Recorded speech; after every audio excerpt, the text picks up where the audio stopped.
ভোটের ফল ঘোষণার পর থেকেই বহরমপুরে জেলা তৃণমূল কার্যালয় কার্যত শুনশান। দলের নেতা কর্মীদের আনাগোনা তেমন নেই। অফিস ঘরে কার্যত তালা ঝুলছে। মুখোমুখি সংঘাতে তৃণমূলের দুই পক্ষই।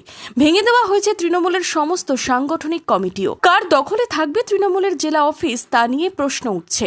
একদিকে মমতা বন্দ্যোপাধ্যায়ের নেতৃত্বে তৃণমূল, অন্যদিকে ঋতব্রত বন্দ্যোপাধ্যায়ের নেতৃত্বে তৃণমূল।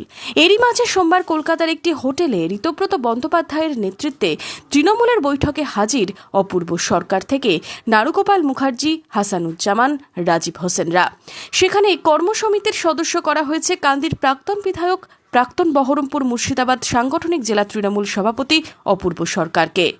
পাশাপাশি বহরমপুর পৌরসভার প্রাক্তন চেয়ারম্যান নারুগোপাল মুখার্জি, বেলডাঙ্গার প্রাক্তন বিধায়ক হাসানুজ্জামান এবং জেলা পরিষদের সদস্য রাজীব হোসেনের উপস্থিতিও রাজনৈতিক মহলে নানান প্রশ্ন উঠছে। এরই মাঝেই সোমবার রাতেই তৈরি সংশোধিত ন্যাশনাল ওয়ার্কিং কমিটির সমস্ত খুঁটিনাটি তথ্য নির্বাচন কমিশনে পাঠিয়ে দিয়েছেন মমতা বন্দ্যোপাধ্যায়। সেই তালিকায় নেই ঋতব্রতর তালিকায় থাকা কারোর নাম। ইতিমধ্যে তৃণমূল কংগ্রেসের বিদ্রোহী লোকসভা সাংসদরা যোগ দিয়েছেন ন্যাশনালিস্ট সিটিজেন্স পার্টিতে। তালিকায় রয়েছেন মুর্শিদাবাদের 3 সাংসদও। বহরমপুর মুর্শিদাবাদ সাংগঠনিক জেলার 2 সাংসদ আবু তাহের খান ও ইউসুফ পাঠানের সাথে জঙ্গিপুরের খলিলুর রহমানও যোগ দিয়েছেন এনসিপিআইতে। বিদ্রোহী বিধায়কেরাও। এখন দেখার তৃণমূলের রাশ কার হাতে থাকে। তার সাথে মুর্শিদাবাদেও তৃণমূলের দখল কাদের হাতে যায়। Bureau report, Madhyabanga news.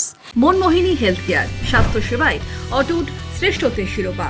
জেলায় প্রথম robotic knee replacement, cardiology with cath lab, neurosurgery, specialised trauma unit থেকে স্মাইল ট্রেন, একগুচ্ছ পরিষেবায় নিয়োজিত।